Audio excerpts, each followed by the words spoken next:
But profit सल्लल्लाहु अलैहि वसल्लम सेड कि मौत को कसरत से याद करो। उसकी वजह यह है कि इंसान जब मौत को भूल जाता है, जो कि एक बहुत बड़ी हकीकत है, एक अटल हकीकत है, सब मानते हैं, इवन कोई एथियस्ट भी हो वो भी ये मानता है कि we have to die.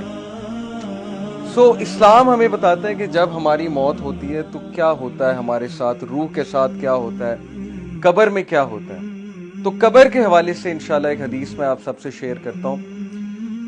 Profit सल्लल्लाहु अलैहि वसल्लम सेड, बहुत लंबी हदीस है लेकिन मैं आपको वो बताऊंगा जो बेसिकली क्रक्स है उस हदीस का।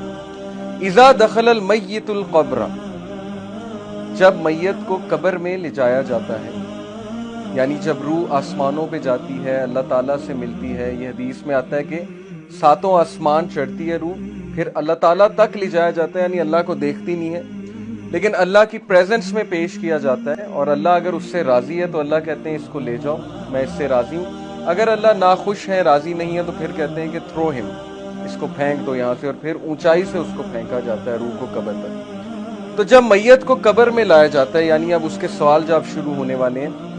मुस्सिलत शम्सु इंदा गुरूबिहा, तो कब्र में उसको मैयत को सूरज गुरूब होता दिखाया जाता है।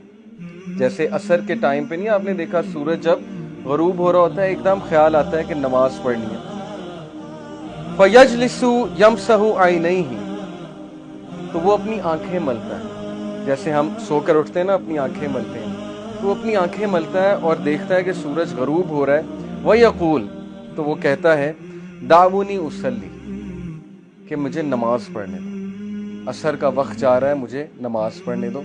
तो फरिश्ते मुस्कुराकर कहते हैं कि वो टाइम ख़त्म हो चुका है, नमाज का टाइम अब ख़त्म है, अब नमाज नहीं पढ़नी, अब हिसाब किताब होगा। तो स्कॉलर्स ये हदीस कोट करके ये कहते हैं कि देखें, दिस शोज़ कि उस बंदे की प्रेफरेंस क्या थी, उसकी फ़िक्र क्या थी जब वो दुनिया में था।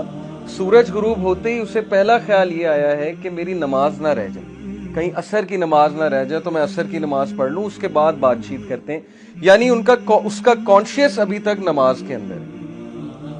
और ये चीज़ बहुत से मेडिकल डॉक्टर्स बताते हैं। मैं एक लेक्चर सुन रहा था एक स्कॉलर का, उन्होंने बड़ी ज़बरदस्त बात की। उन्होंने कहा कि मैंने बहुत से डॉक्टर्स को लेक्चर्स दिए हैं, डॉक्टर्स मेरी महफिल में आते हैं, तो डॉक्टर्स ने मुझे खुद बताया है कि जो लास्ट कॉन्शियसनेस में बंदे की चीज़ होती है ना, जो उसने सबसे ज़्यादा दुनिया में की होती है, डेथ के टाइम पे वही चीज़ निकलती है। और वल्लाही उसने खुद बताया, डॉक्टर्स ने खुद बताया कि कुछ जो मरीज होते हैं वो गाने गा रहे होते हैं, यानी at the time of death गानों के लिरिक्स निकल रहे होते हैं। तो ये मेडिकल साइंस भी यही बताती है कि हमारे न्यूरॉन्स के कनेक्शन स्ट्रॉन्ग जब बन जाए ना किसी चीज़ के हवाले से, ज़ाहिर है एक बंदा एक ख़ास महफिल में बैठ रहा है, उसमें एक ख़ास तरह की बातें सुन रहा है या कर रहा है, तो उसके न्यूरॉन्स के कनेक्शन उन बातों के मुताबिक बन जाएंगे और फिर उसके कॉन्शियसनेस में वही चीज़ होगी। और जब भी वो अनकॉन्शियस होने लगेगा तो कॉन्शियस की वही चीज़ रिपीट होगी जो असल में वो करता है।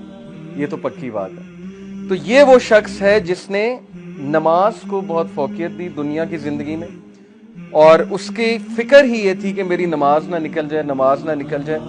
तो ये हदीस सुनाने का मकसद ये था कि उसके लिए नमाज मैटर करती थी दुनिया की ज़िंदगी में। इसलिए कब्र में जाकर भी उसे ये ख्याल आया कि हाय मेरी असर की नमाज ना निकल जाए। दीन की बात फैलाना सदक़े जारिया है। सवाब की नीयत से वीडियो को शेयर जरूर कीजिए। जज़ाकल्लाह।